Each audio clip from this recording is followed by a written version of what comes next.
Ebusia for your mobibia kwaba eba Attention TV so na ende Attention TV e dey ate ho se endra budget aban e dey betu Ghana phone na enimo ana e fate ho se mobile money ye dey 1.75% at so you toll booth a free ho and no an Attention TV fate ho se beba anya market any Ghana for abetwe nkomo won wadin kire e fa 1.75% aye that mobile money so any sana aban no to a free ho adin kire no ebinie mo just some of the taxes mu toll booth no e dey tax na be share mobile money fine na me bisa mo say enti se bio amem penimfo no sebi nyansani ni mu ana o man yet nyansani ni me ye sure nyansani ni o man we mu ene ni be ma so o man we mu se o be ma o man we mu a kan sanfo na penimfo ni di no ka one day kombeti what you say na me bomba say esi ogini no e mean si o Ghana ha say I'm telling you because wo to butu na wo free say bi a obi eti wogigi sika na otimi wie sika no gu no botom no fine adenche mama drivers no monye card ma mo no obia load sika gu card no so udu hon mo machine esi ho etu do udu hon mo wi card a wo de a slot inside say eba say eye once ni ebete wa abanati straight e wo account sorry as here eteni enyu obi obakwa tena ho IT paper amu obi na owie on wie sika no mini aba to butu na me ye kana say no obi kwoteno just 6 months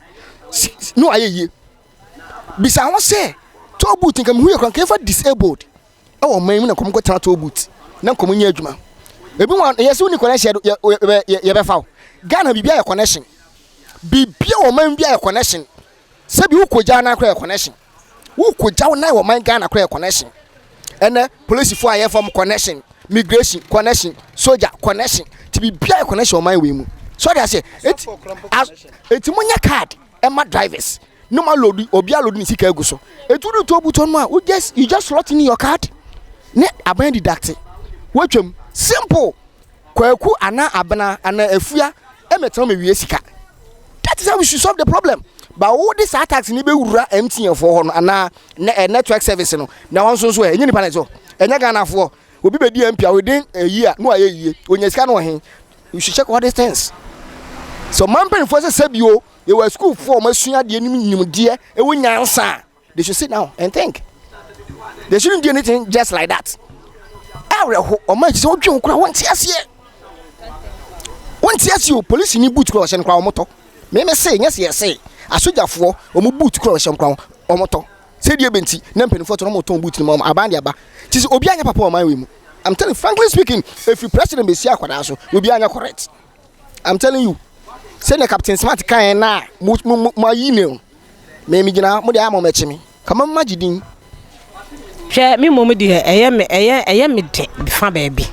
because can am say nkwa aban ho enti no so we free so a onyin free so wo mo nyai na ade papa bi wo ho no ma obeya a ne beboa oman no a because oman no nkoso ene hia ne nkofo be gi sika die na yenhu de omode ye nkwa aban botom enti we na wo so ode to so na fence bo mamani no so ode ne to so no de in fact ebe ha adwen eno so won hwe na won ya na kakanka fi se yekotua you want 10 cedi a e fe ne say 1 million na e 1 cedi no moje afi won sa de 1 cedi o say 70 e sa be ka ho no kwasem ni anu ohye nti aban ye de eni ato no so pa kufuado ye nim se wono na ebe boa en pa ma o man agina ba bi ye yesre na ada ye ni da no so omma enema nkofom na enema nye ye ni nyina ye nto aba na ye ntimi entena mu ye because wono ntine ya to aba obo wonom kwa me madam fo me no yare kwa wose me kufuado ntime kwa akoto ni nya eman nya mfaso wono so ne wokwa ye bonidin se akufuado bae no sei na wo ye ma ye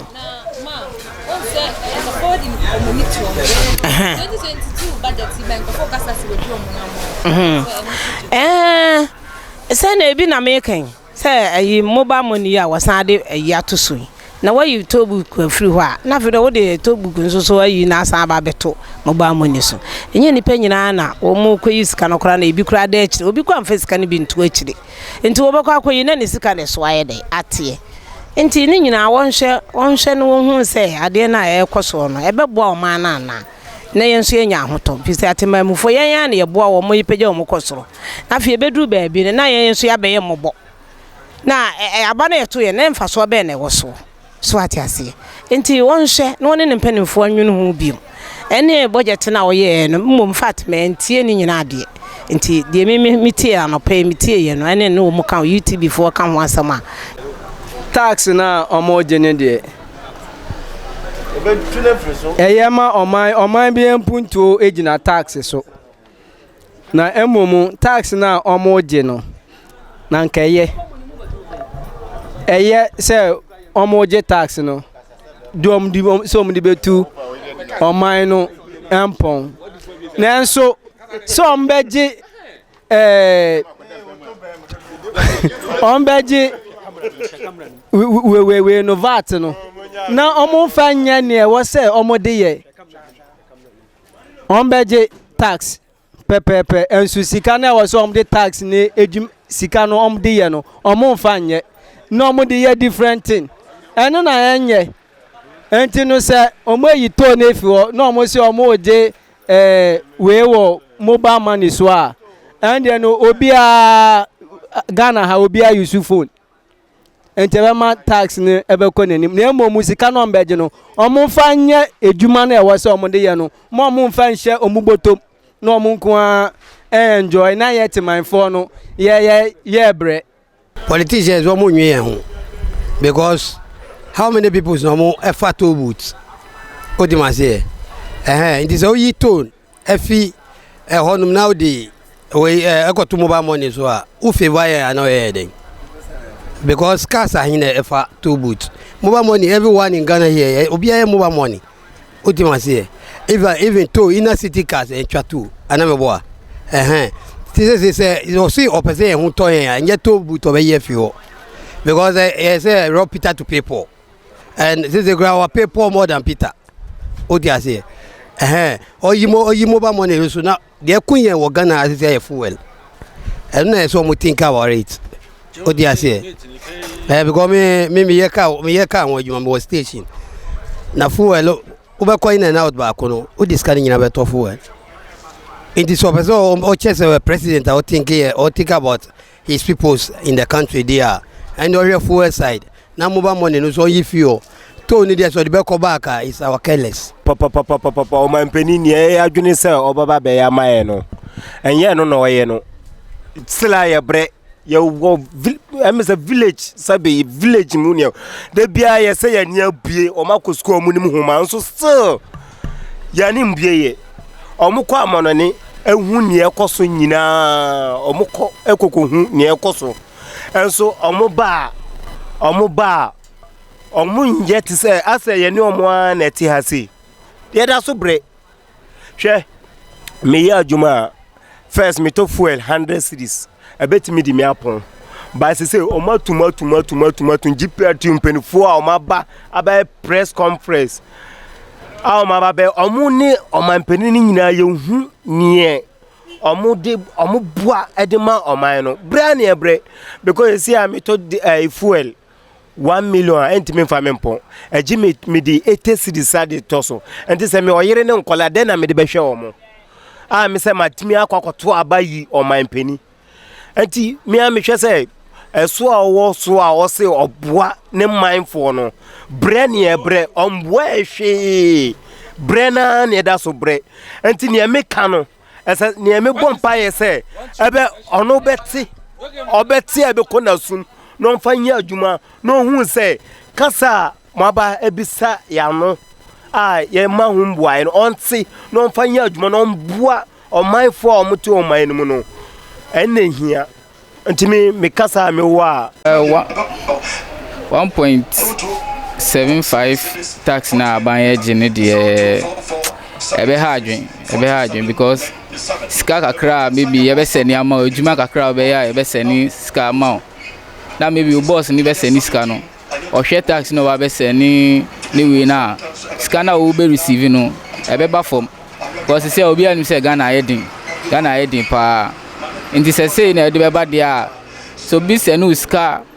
na ubenya small kakra ubenya film no na aban so beti taxi de anya de ebeboa emboa kra nti sa 1.7 we need yemfo aso kra too high even po share big companies in kra mu complaining because say maybe on be sending sika kese amobi a na obe titi sa 1.2 free mu a o say be ha company no obe man I say like I say on first can come manura no because o say ni true mobile money na say bibisa o say tax na obeti no edoso nti omunye bibi fa omai omunye bibi fa omai ye can say VAT no mo dey atoso ne dey ebe ha adwen mum because Ghana no even dada na kulampo no yet no say obi be sane 100 Ghana na 200 Ghana eti ebete ne kulampo ya na ebinum pese omotu ya de chomo na say si ya san de bi atoso no dey and ebe ye can say customers no dey ombe reduce super say ebi our customer be say 100% a bit more reduce about be say 10% because I all send na old one na kulampo na I price no wo from kulampo amount for person be say ye de VAT 70 1.75 na to so no e be increase too much nti e be ma ya lose customers pa nti say na kwa den trend say on go back to monja percentage say even here the percentage better so percentage you bet me the so all right but it should be minimized yes you reduce percentage you know say ebia for you 1 point something ebia to me you be say 0 point something bia okay normal o calculate e be ketewa bi by even na to boot no kla omode ni na be share there no and share that normal because o can to be age to boot doing the enye ina na ebetima atoka ena so far to boot no so enye ye kan se ka bia na o de be fa so nti o ga ze ka na mfa wonti o de ba be egu mobile money so and enye the right way okay